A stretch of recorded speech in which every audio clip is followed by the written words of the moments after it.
Indian football ടീമിന്റെ പുതിയ പരിശീലകനെ ഉടൻ അറിയാം. IM വിജയൻ അധ്യക്ഷനായ ടെക്നിക്കൽ കമ്മിറ്റി 3 പേരുടെ ചുരുക്കപ്പട്ടിക അഖിലേന്ത്യാ ഫുട്ബോൾ ഫെഡറേഷന് നൽകിക്കഴിഞ്ഞു. 2 പതിറ്റാണ്ടിനിടയിൽ ഏറ്റവും മോശം അവസ്ഥയിലൂടെ കടന്നുപോകുന്ന ഇന്ത്യൻ ഫുട്ബോളിനെ നന്നാക്കാൻ ഇനി വരുന്നത് ആരാകും? അനിൽ വാസുദേവ് തയ്യാറാക്കിയ എക്സ്പ്ലൈനർ. ലോക ഫുട്ബോളിലെ ഉറങ്ങുന്ന സിംഹം. 2007 അന്നത്തെ ഫിഫ പ്രസിഡന്റ് സെപ്പ് ബ്ലാറ്റർ ഇന്ത്യൻ ഫുട്ബോളിനെ വിശേഷിപ്പിച്ചത് ഇങ്ങനെയാണ്.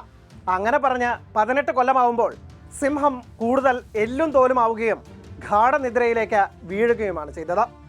കഴിഞ്ഞ 17 കൊല്ലത്തിനിടെയുള്ള ഏറ്റവും മോശം റാങ്കിങ്ങായ 133ലാണ് ടീം ഇന്ത്യ ഇപ്പോൾ. ഒന്നും ഓർക്കാനില്ലാത്ത 18 മാസത്തെ പാർട്ട് ടൈം കോച്ചിങ്ങിന് ശേഷം മനോലോ മാർക്കേസും സുല്ലിട്ടു. ഇനി ഉറങ്ങിക്കിടക്കുന്ന സിംഹത്തെ ഉണർത്താൻ ആരെത്തുമെന്ന പ്രതീക്ഷയിലാണ് ഇന്ത്യൻ ഫുട്ബോൾ ആരാധകർ. പുതിയ പരിശീലകനാവാൻ 170 അപേക്ഷകളാണ് അഖിലേന്ത്യാ ഫുട്ബോൾ ഫെഡറേഷന് ലഭിച്ചത്. ഇതിൽ നിന്ന് മാനദണ്ഡങ്ങളെല്ലാം പാലിച്ചുള്ള 20 പേരുള്ള ലിസ്റ്റ് IM വിജയൻ അധ്യക്ഷനായ അഖിലേന്ത്യാ ഫുട്ബോൾ ഫെഡറേഷൻ ടെക്നിക്കൽ കമ്മിറ്റിക്ക് മുന്നിലെത്തി. ഇതിൽ നിന്ന് 3 പേരുടെ ചുരുക്കപ്പട്ടിക എക്സിക്യൂട്ടീവ് കമ്മിറ്റിക്ക് കൈമാറിയിരിക്കുകയാണിപ്പോൾ. ആ 3 പേരുകൾ ഇതാണ്: Stephen Constantine, Khalid Jameel, Stefan തർക്കോവിച്ച്.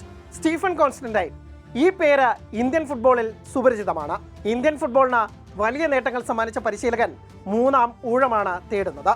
2002 മുതൽ 2005 വരെയും 2015 മുതൽ 2019 വരെയുമായിരുന്നു കോൺസ്റ്റന്റൈൻ്റെ ആദ്യ 2 ടീമുകൾ. ഇന്ത്യ തുടർച്ചയായി കിരീടങ്ങൾ നേടുകയും റാങ്കിങ്ങിൽ വൻ കുതിപ്പുമുണ്ടാക്കിയ കാലമായിരുന്നു ഇതിൽ 2ാം ടീം. 4 കിരീടങ്ങൾ നേടിത്തന്ന കോൺസ്റ്റന്റൈൻ റാങ്കിങ്ങിൽ 173 നിന്ന് 97 എത്തിച്ചു ഇന്ത്യയെ. ഖാലിദ് ജമീൽ ഈ പേരിനാണ് ഇന്ത്യൻ പരിശീലകനാവാൻ ഇപ്പോൾ കൂടുതൽ മുൻതൂക്കം. വെറും 48 വയസ്സ് മാത്രമുള്ള ഖാലിദ് ജമീൽ ഇന്ത്യൻ ലീഗുകളിൽ അത്ഭുതം കാണിച്ചയാളാണ്. 2017 അണ്ടർ ഡോഗുകളായ ഐസോൾ FCയെ ഐ ലീഗ് ചാമ്പ്യന്മാരാക്കിയായിരുന്നു ഖാലിദ് ജമീൽ വരവറിയിച്ചത്. പിന്നീട് ISLൽ നോർത്ത് ഈസ്റ്റ് യുണൈറ്റഡിനൊപ്പവും ഇപ്പോൾ ജംഷഡ്പൂരിനൊപ്പവും മികച്ച പ്രകടനം കാഴ്ചവെക്കുന്നു. ISL ചരിത്രത്തിൽ മുഖ്യ പരിശീലകനാകുന്ന ആദ്യ ഇന്ത്യക്കാരനായ ഖാലിദ് ജമീലിനാണ് കഴിഞ്ഞ 2 സീസണുകളിലും മികച്ച പരിശീലകനുള്ള അഖിലേന്ത്യാ ഫുട്ബോൾ ഫെഡറേഷന്റെ പുരസ്കാരം കിട്ടിയതും. ടെക്നിക്കൽ കമ്മിറ്റിയുടെ അടക്കം പിന്തുണയുള്ള ഖാലിദ് ജമീൽ തിരഞ്ഞെടുക്കപ്പെടുകയാണെങ്കിൽ 2005 ശേഷം ടീമിന് മുഖ്യ പരിശീലകനായി ഒരു ഇന്ത്യക്കാരനെ കിട്ടും. ലിസ്റ്റിലെ 3ാമൻ സ്ലോവാക്യക്കാരൻ സ്റ്റെഫാൻ തർക്കോവിച്ചാണ്. സ്ലോവാക്യയെയും കിർഗിസ്ഥാനെയും ഒക്കെ പരിശീലിപ്പിച്ച തർക്കോവിച്ചിന്റെ പ്ലസ് പോയിന്റ് ദേശീയ ടീമുകളെ പരിശീലിപ്പിച്ചതിന്റെ അനുഭവ സമ്പത്താണ്.